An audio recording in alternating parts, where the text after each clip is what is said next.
12 Rules of Life by Jordan Peterson. Rule 3.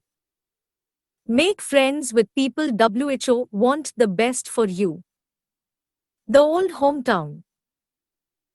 The town I grew up in had been scraped only 50 years earlier out of the endless flat northern prairie. Fairview, Alberta, was part of the frontier and had the cowboy bars to prove it. The Hudson's Bay department store on Main Street still bought beaver, wolf, and coyote furs directly from the local trappers. 3,000 people lived there, 400 miles away from the nearest city. Cable TV, video games, and internet did not exist. It was no easy matter to stay innocently amused in Fairview, particularly during the 5 months of winter, when long stretches of 40 below days and even colder nights were the norm. The world is a different place when it's cold like that. The drunks in our town ended their sad lives early. They passed out in snowbanks at 3 in the morning and froze to death. You don't go outside casually when it's 40 below. On first breath, the arid desert air constricts your lungs. Ice forms on your eyelashes and they stick together. Long hair, wet from the shower, freezes solid, and then stands on end rate like of its own accord later in a warm house, when it thaws bone dry, charged with electricity. Children only put their tongues on steel playground equipment once. Smoke from house chimneys doesn't rise. Defeated by the cold, it drifts downwards and collects like fog on snow-covered rooftops and yards. Cars must be plugged in at night, their engines warmed by block heaters, or oil will not flow through them in the morning, and they won't start. Sometimes they won't anyway. Then you turn the engine over pointlessly until the starter clatters and falls silent.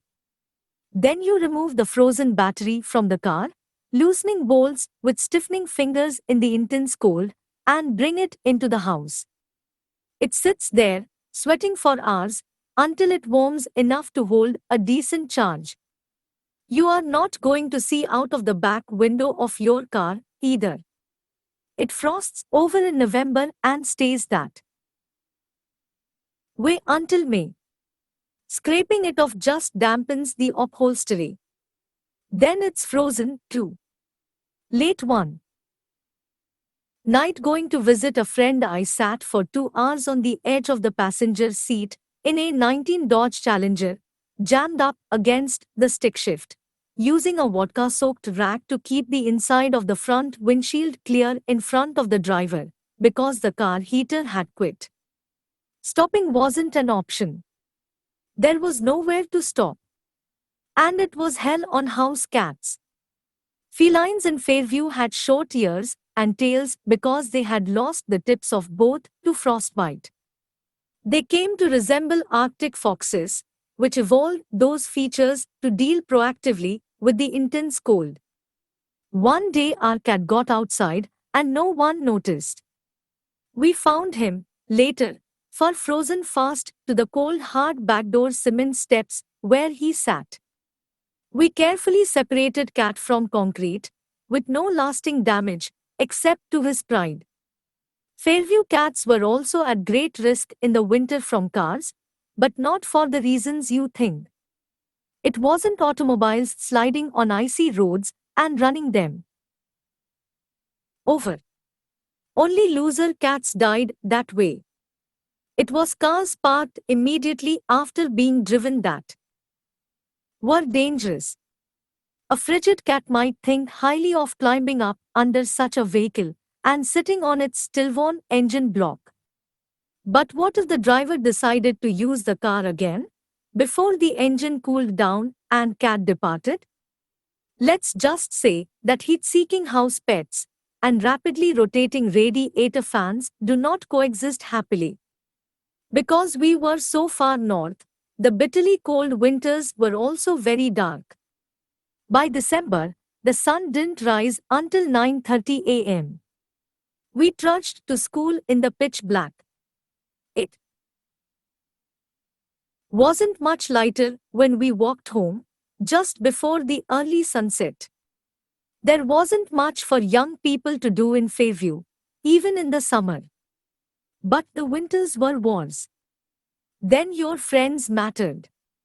More than anything. My friend Chris and his cousin. I had a friend at that time. We will call him Chris. He was a smart guy. He read a lot. He liked science fiction of the kind I was attracted to, Bradbury, Heinlein, Clarke. He was inventive. He was interested in electronic kits and gears and motors. He was a natural engineer. All this was overshadowed, however, by something that had gone wrong in his family. I don't know what it was. His sisters were smart, and his father was soft-spoken, and his mother was kind. The girls seemed okay. But Chris had been left unattended to in some important way. Despite his intelligence and curiosity, he was angry, resentful, and without hope. All this manifested itself in material form in the shape of his 19 blue Ford pickup truck. That notorious vehicle had at least one dent in every quarter panel of its damaged external body. Worse, it had an equivalent number of dents inside. Those were produced by the impact of the body parts of friends against the internal surfaces during the continual accidents that resulted in the outer dents. Chris' truck was the exoskeleton of a nihilist. It had the perfect bumper sticker, "Be alert, the world needs more Lutz." The irony it produced in combination with the dents elevated it nicely to theater of the absurd. Very little of that was, so to speak, accidental. Every time Chris crashed his truck, his father would fix it and buy him something else. He had a motorbike and a van for selling ice cream. He did not care for his motorbike. He sold no ice cream. He often expressed dissatisfaction with his father and their relationship. But his dad was older and unwell, diagnosed with an illness only after many years. He didn't have the energy he should have. Maybe he couldn't pay enough attention to his son. Maybe that's all it took to fracture their relationship. Chris had a cousin, Ed, who was about 2 years younger. I liked him as much as you can like the younger cousin of a teenage friend. He was a tall, smart, charming, good-looking kid. He was witty, too. You would have predicted a good future for him, had you met him when he was 12. But Ed drifted slowly downhill, into a dropout, semi-drifting mode of existence. He didn't get as angry as Chris, but he was just as confused. If you knew Ed's friends, you might say that it was peer pressure that set him on his downward path. But his peers weren't obviously any more lost or delinquent than he was, although they were generally somewhat less bright. It was also the case that Ed's and Chris' situation did not appear particularly improved by their discovery of marijuana. Marijuana isn't bad for everyone any more than alcohol is bad for everyone. Sometimes it even appears to improve people. But it didn't improve Ed. It didn't improve Chris either. To amuse ourselves in the long nights, Chris and I and Ed and the rest of the teenagers drove around and around in our 19S cars and pickup trucks. We cruised down Main Street, along Railroad Avenue, up past the high school, around the north end of town, over to the west, or up Main Street, around the north end of town, over to the east, and so on, endlessly repeating the theme. If we weren't driving in town, we were driving in the countryside. A century earlier, surveyors had laid out a vast grid across the entire 300,000 square mile expanse of the Great Western Prairie. Every 2 miles north, a plowed gravel road stretched forever, east to west. Every mile west, another traveled north and south. We never ran out of roads. Teenage wasteland if we weren't circling around town, and countryside we were at a party. Some relatively. If we weren't circling around town, and countryside we were at a party. Some relatively young adult, or some relatively creepy older adult, would open his house to friends. It would then become temporary home to all manner of party crashers, many of whom started out seriously undesirable or quickly become that way when drinking. A party might also happen accidentally when some teenagers' unwitting parents had left town. In that case, the occupants of the cars or trucks always cruising around would notice house lights on, but household car absent. This was not good. Things could get seriously out of hand. I did not like teenage parties. I do not remember them nostalgically. They were dismal affairs. The lights were kept low. That kept self-consciousness to a minimum. The over-loud music made conversation an impossible. There was little to talk about in any case. There were always a couple of the town psychopaths attending. Everybody drank and smoked too much. A dreary and oppressive sense of aimlessness hung over such occasion, and nothing ever happened, unless you count the time my too quiet classmate drunkenly began to brandish his fully loaded 12-gauge shotgun, or the time the girl I later married contemptuously insulted someone while he threatened her with a knife, or the time another friend climbed a large tree, swung out on a branch, and crashed flat onto his back, half dead right beside the campfire we had started at its base. Followed precisely 1 minute later by his half-wit sidekick. No one knew what the hell they were doing at those parties. Hoping for a cheerleader? Waiting for Godot? Although the former would have been immediately preferred, although cheerleading squads were scarce in our town, the latter was closer to the truth. It would be more romantic, I suppose, to suggest that we would have all jumped at the chance for something more productive, bored out of our skulls as we were. But it's not true. We were all too prematurely cynical and world-weary and leery of responsibility to stick to the debating clubs and air cadets and school sports that the adults around us tried to organize. Doing anything wasn't cool.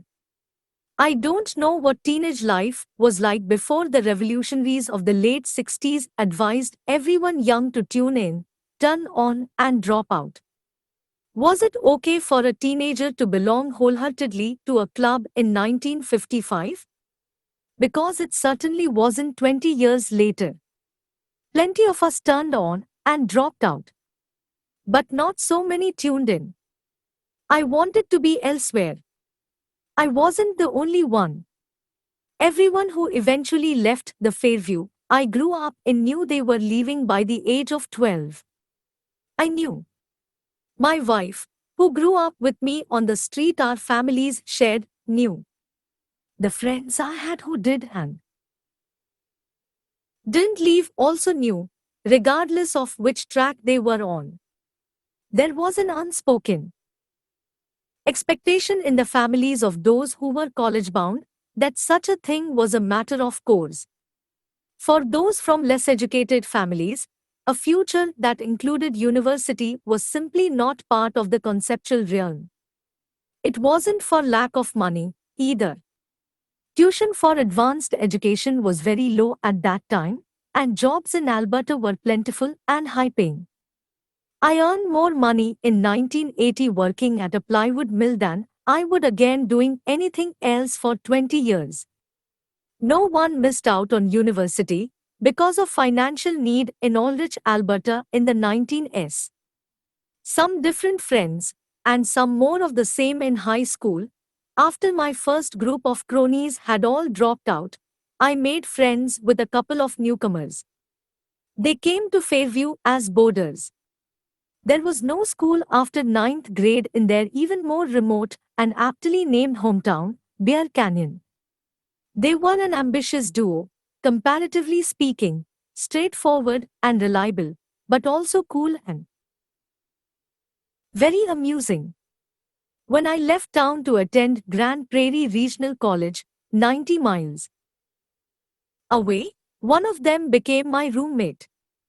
The other went off elsewhere to pursue further education. Both were aiming upward. Their decisions to do so bolstered mine. I was a happy clam when I arrived at college. I found another, expanded group of like-minded companions, whom M.Y. Bear Canyon comrade also joined. We were all captivated by literature and philosophy. We ran the student union. We made it profitable, for the first time in its history, hosting college dances. How can you lose money selling beer to college kids? We started a newspaper. We got to know our professors of political science and biology and English literature in the tiny seminars that characterized even our first year. The instructors were thankful for our enthusiasm and taught us well. We were building a better life. I sloughed off a lot of my past. In a small town, everyone knows who you are. You drag your years behind you like a running dog with tin cans tied to its tail. You can't escape who you have been. Everything wasn't online then, and thank God for that, but it was stored equally indelibly in everyone's spoken and unspoken expectations and memory. When you move, everything is up in the air, at least for a while. It's stressful, but in the chaos there are new possibilities. People, including you, can't hem you in with their old notions. You get shaken out of your ruts. You can make new, better ruts, with people aiming at better things. I thought this was just a natural development. I thought that every person who moved would have, and want, the same phoenix-like experience. But that wasn't always the case. One time, when I was about 15, I went with Chris and another friend, Carl, to Edmonton, a city of 600,000. Carl had never been to a city. This was not uncommon. Fairview to Edmonton was an 800-mile round trip. I had done it many times, sometimes with my parents, sometimes without. I liked the anonymity that the city provided. I liked the new beginnings. I liked the escape from the dismal, cramped adolescent culture of my hometown. So, I convinced my two friends to make the journey. But they did not have the same experience. As soon as we arrived, Chris and Carl wanted to buy some pot. We headed for the parts of Edmonton that were exactly like the worst of Fairview. We found the same furtive street vending marijuana providers. We spent the weekend drinking in the hotel room. Although we had traveled a long distance, we had gone nowhere at all. I saw an even more egregious example of this a few years later. I had moved to Edmonton to finish my undergraduate degree. I took an apartment with my sister, who was studying to be a nurse. She was also an standout of their person. Not too many years later, she would plant strawberries in Norway and run safaris through Africa and smuggle trucks across the Tuareg-menaced Sahara Desert and babysit orphan gorillas in the Congo. We had a nice place in a new high-rise, overlooking the broad valley of the North Saskatchewan River. We had a view of the city skyline in the background. I bought a beautiful new Yamaha upright piano, in a fit of enthusiasm. The place looked good. I heard through the grapevine that Ed, Chris' younger cousin, had moved to the city. I thought that was a good thing. One day he called. I invited him over. I wanted to see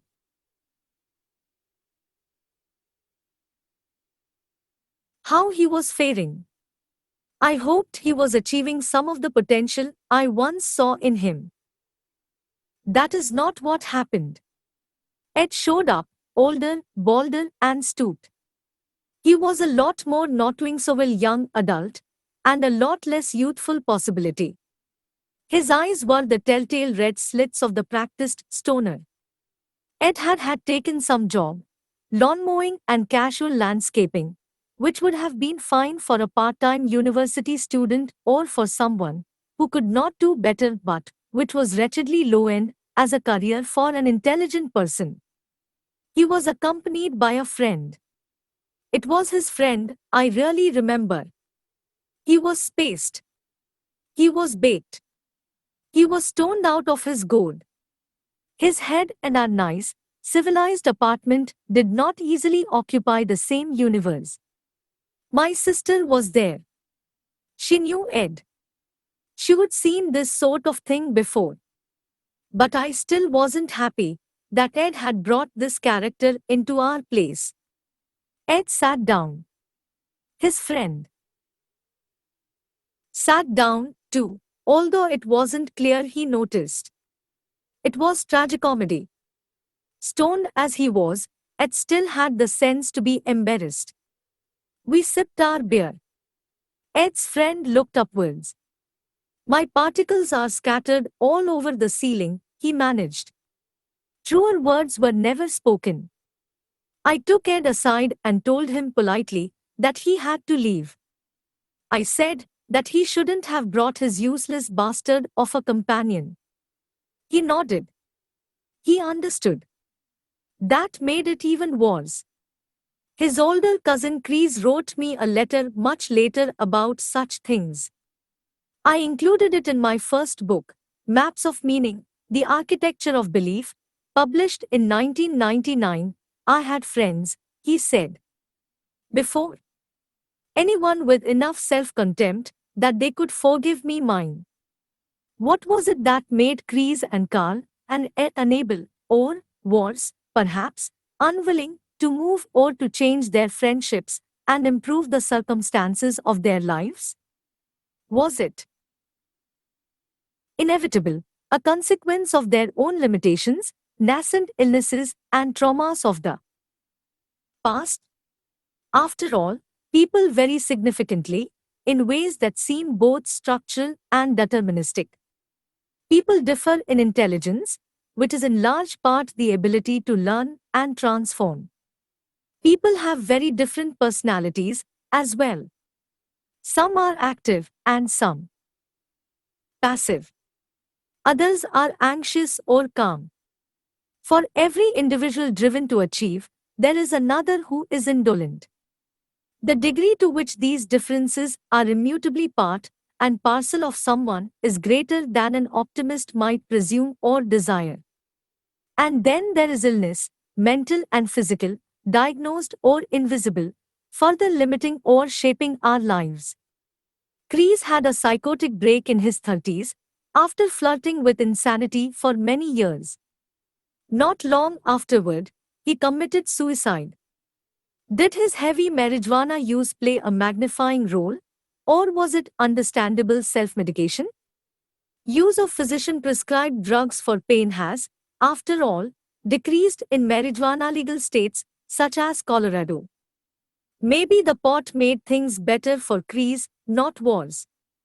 Maybe it eased his suffering, instead of exacerbating his instability. Was it the nihilistic philosophy he nurtured that paved the way to his eventual breakdown? Was that nihilism, in turn, a consequence of genuine ill health, or just an intellectual rationalization of his unwillingness to dive responsibly into life? Why did he, like his cousin, like my other friends, continually choose people who, and places that, were not good for him? Sometimes, when people have a low opinion of their own worth, or, perhaps, when they refuse responsibility for their lives, they choose a new acquaintance of precisely the type who proved troublesome in the past. Such people don't believe that they deserve any better, so they don't go looking for it. Or, perhaps, they don't want the trouble of better. Freud called this a repetition compulsion. He thought of it as an unconscious drive to repeat the horrors of the past, sometimes, perhaps, to formulate those horrors more precisely, sometimes to attempt more active mastery, and sometimes, perhaps, because no alternatives beckon. People create their worlds with the tools they have directly at hand. Faulty tools produce faulty results. Repeated use of the same faulty tools produces the same faulty results. It is in this manner that those who fail to learn from the past doom themselves to repeat it. It's partly fate. It's partly inability. It's partly unwillingness to learn, refusal to learn, motivated refusal to learn. Rescuing the damned people choose friends who aren't good for them for other reasons, too. Sometimes it's because they want to rescue someone. This is more typical of young people, although the impetus still exists among older folks who are too agreeable or have remained naive or who are willfully blind. Someone might object, it is only right to see the best in people. The highest virtue is the desire to help. But not everyone who is failing is a victim, and not everyone at the bottom wishes to rise, although many do, and many manage it. Nonetheless, people will often accept or even amplify their own suffering, as well as that of others, if they can brandish it as evidence of the world's injustice. There is no shortage of oppressors among the downtrodden, even if, given their lowly positions, many of them are only tyrannical wannabes. It's the easiest path to choose, moment to moment, although it's nothing but hell in the long run. Imagine someone not doing well. He needs help. He might even want it. But it is not easy to distinguish between someone truly wanting and needing help and someone who is merely exploiting a willing helper. The distinction is difficult even for the person who is wanting and needing and possibly exploiting. The person who tries and fails and is forgiven, and then tries again and fails and is forgiven, is also too often the person who wants everyone to believe in the authenticity of all that trying. When it's not just naivete, the attempt to rescue someone is often fueled by vanity and narcissism. Something like this is detailed in the incomparable Russian author Fyodor Dostoevsky's bitter classic, Notes from Underground, which begins with these famous lines, "I am a sick man. I am a spiteful man. I am an unattractive man. I believe my liver is diseased." It is the confession of a miserable, arrogant sojourner in the underworld of chaos and despair. He analyzes himself mercilessly, but only pays in this manner for 100 sins, despite committing 1,000. Then, imagining himself redeemed, the underground man commits the worst transgression of the lot. He offers aid to a genuinely unfortunate person, Lija, a woman on the desperate 19th century road to prostitution. He invites her for a visit, promising to set her life back on the proper course. While waiting for her to appear, his fantasies spin increasingly messianic. One day passed, however, another and another. She did not come, and I began to grow calmer. I felt particularly bold and cheerful after 9 o'clock. I even sometimes began dreaming, and rather sweetly, I, for instance, became the salvation of Lija, simply through her coming to me and my talking to her. I develop her, educate her. Finally, I notice that she loves me passionately. I pretend not to understand. I don't know, however, why I pretend, just for effect, perhaps. At last, all confusion, transfigured, trembling and sobbing, she flings herself at my feet and says that I am her savior, and that she loves me better than anything in the world. Nothing but the narcissism of the underground man is nourished by such fantasies. Leela herself is demolished by them. The salvation he offers to her demands far more in the way of commitment and maturity than the underground man is willing or able to offer. He simply does not have the character to see it through, something he quickly realizes and equally quickly rationalizes. Leela eventually arrives at his shabby apartment, hoping desperately for a way out, staking everything she has on the visit. She tells the underground man that she wants to leave her current life. His response: "Why have you come to me? Tell me that, please." I began, gasping for breath and regardless of logical connection in my words. I longed to have it all out at once, at one burst. I did not even trouble how to begin. "Why have you come? Answer, answer," I cried, hardly knowing what I was doing. "I will tell you, my good girl, why you have come.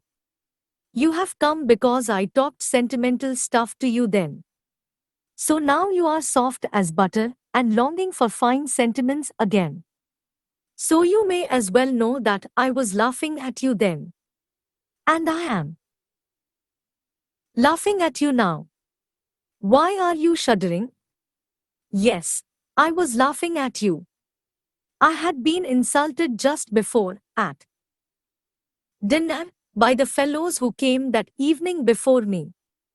I came to you, meaning to thrash one of them, an officer. But I didn't succeed. I didn't find him. I had to avenge the insult on someone to get back my own again. You turned up. I vented my spleen on you and laughed at you. I had been humiliated, so I wanted to humiliate. I had been treated like a rag, so I wanted to show my power. That's what it was, and you imagined I had come there on purpose to save you. Yes, you imagined that. You imagined that. I knew that she would perhaps be muddled and not take it all in exactly, but I knew, too, that she would grasp the gist of it very well indeed. And so, indeed, she did. She turned white as a handkerchief, tried to say something, and her lips worked painfully, but she sunk on a chair as though she had been felled by an axe. And all the time afterwards, she listened to me, with her lips parted and her eyes wide open, shuddering with awful terror. The cynicism of my words overwhelmed her. The inflated self-importance, carelessness, and sheer malevolence of the underground man dashes Leela's last hopes. He understands this well. Worse, something in him was aiming at this all along. And he knows that too. But a villain who despairs of his villainy has not become a hero. A hero is something positive, not just the absence of evil. But Christ himself, you might object, befriended tax collectors and prostitutes. How? But Christ himself, you might object, befriended tax collectors and prostitutes. How dare I cast aspersions on the motives of those who are trying to help? But Christ was the archetypal perfect man. And you're you. How do you know that your attempts to pull someone up won't instead bring them, or you, further down? Imagine the case of someone supervising an exceptional team of workers, all of them striving towards a collectively held goal. Imagine them hardworking, brilliant, creative, and unified. But the person supervising is also responsible for someone troubled, who is performing poorly, elsewhere. In a fit of inspiration, the well-meaning manager moves that problematic person into the midst of his stellar team, hoping to improve him by example. What happens, and the psychological literature is clear on this point. Does the errant interloper immediately straighten up and fly, right? No. Instead, the entire team degenerates. The newcomer remains cynical, arrogant, and neurotic. He complains. He shirks. He misses important meetings. His low quality work causes delays and must be ridden by others. He still gets paid, however, just like his teammates. The hard workers who surround him start to feel betrayed. Why am I breaking myself into pieces striving to finish this project? Each thinks, when my new team member never breaks a sweat. The same thing happens when well-meaning counselors place a delinquent teen among comparatively civilized peers. The delinquency spreads, not the stability. Down is a lot easier than up.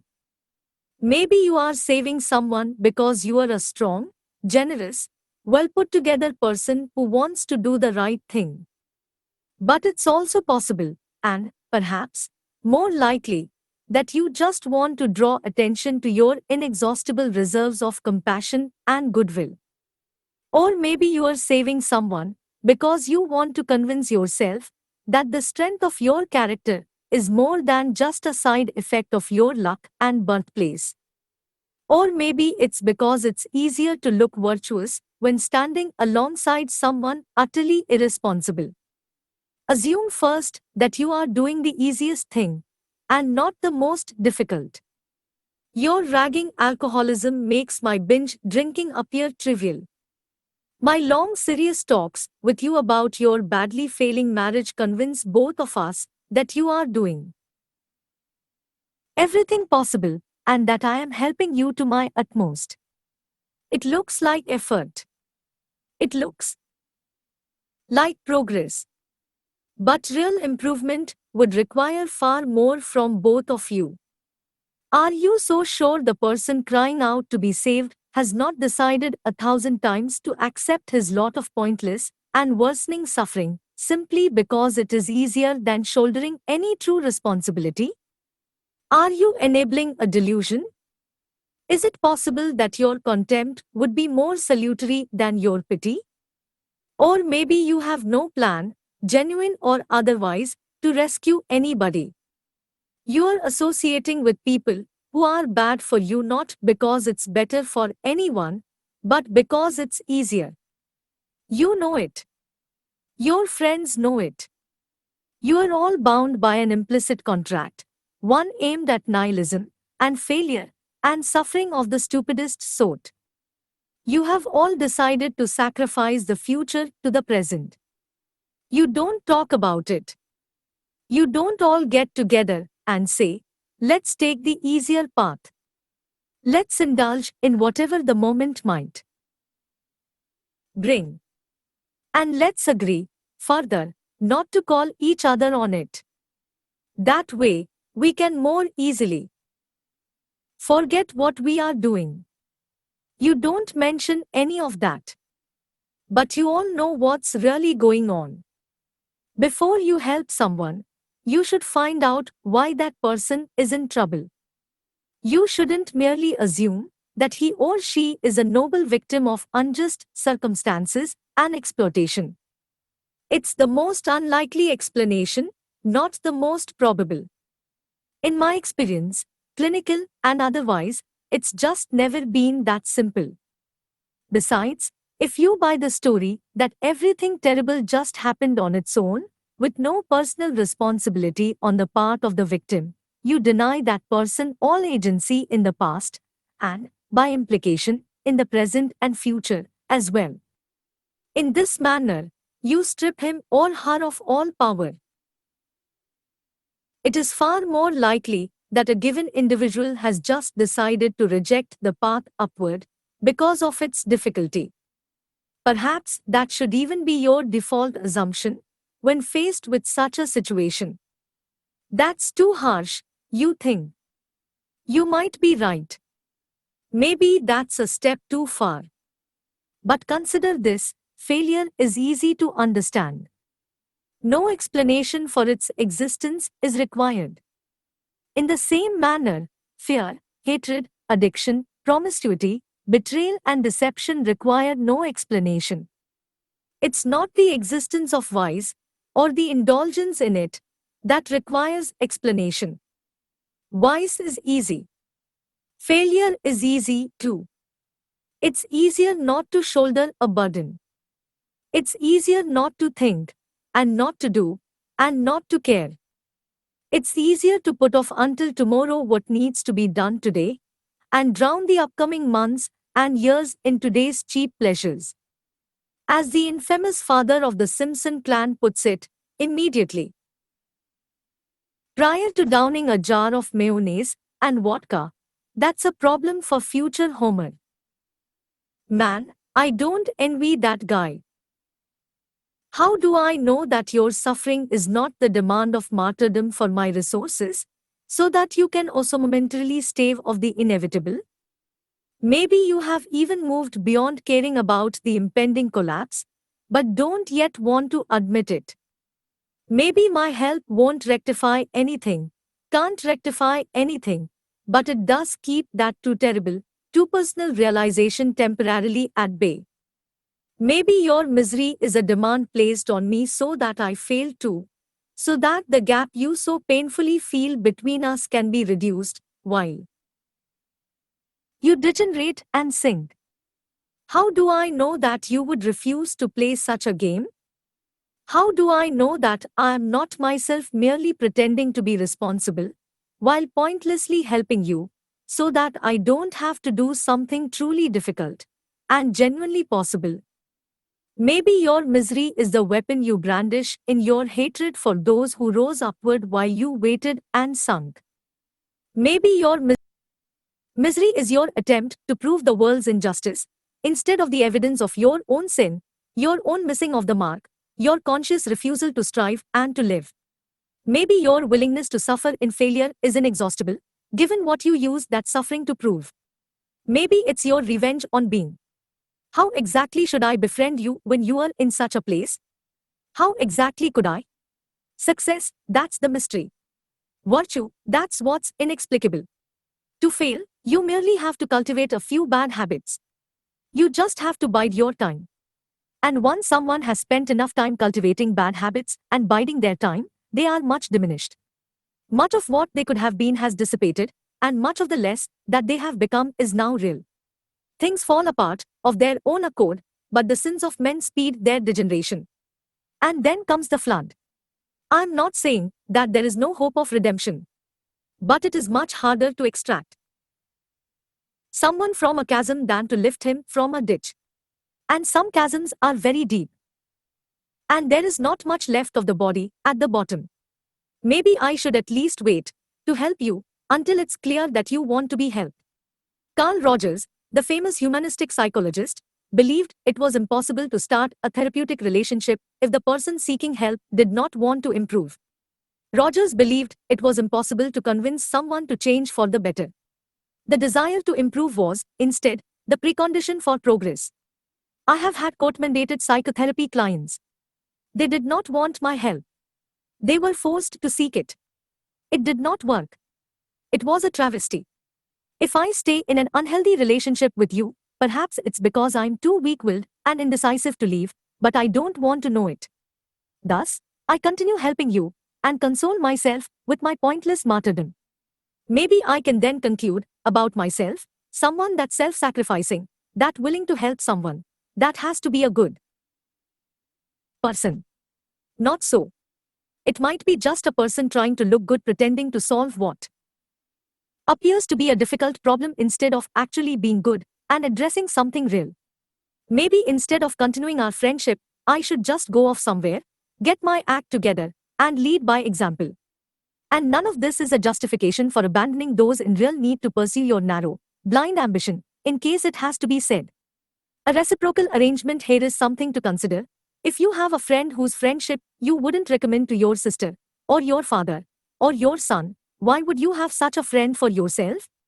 You might say, out of loyalty. Well, loyalty is not identical to stupidity. Loyalty must be negotiated fairly and honestly. Friendship is a reciprocal arrangement. You are not morally obliged to support someone who is making the world a worse place. Quite the opposite. You should choose people who want things to be better, not worse. It's a good thing, not a selfish thing, to choose people who are good for you. It's appropriate and praiseworthy to associate with people whose lives would be improved if they saw your life improve. If you surround yourself with people who support your upward aim, they will not tolerate your cynicism and destructiveness.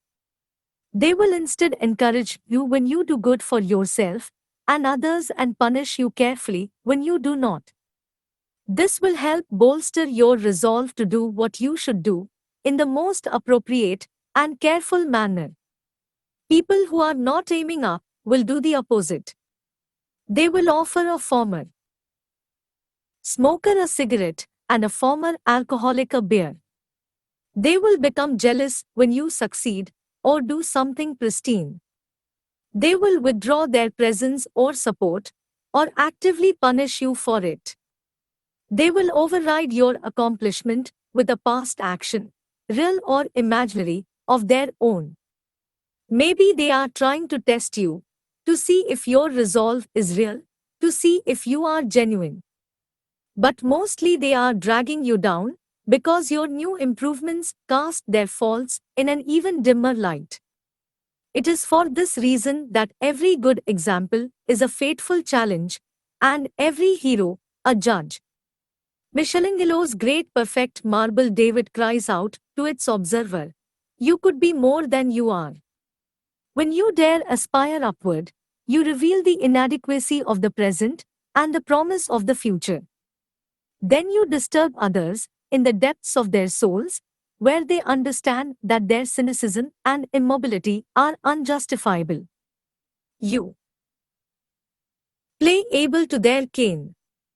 You remind them that they ceased caring not because of life's horrors, which are undeniable, but because they do not want to lift the world up onto their shoulders, where it belongs. Don't think that it is easier to surround yourself with good, healthy people than with bad, unhealthy people. It's not. A good, healthy person is an ideal. It requires strength and daring to stand up near such a person. Have some humility. Have some courage. Use your judgment and protect yourself from too uncritical compassion and pity. Make friends with people who want the best for you.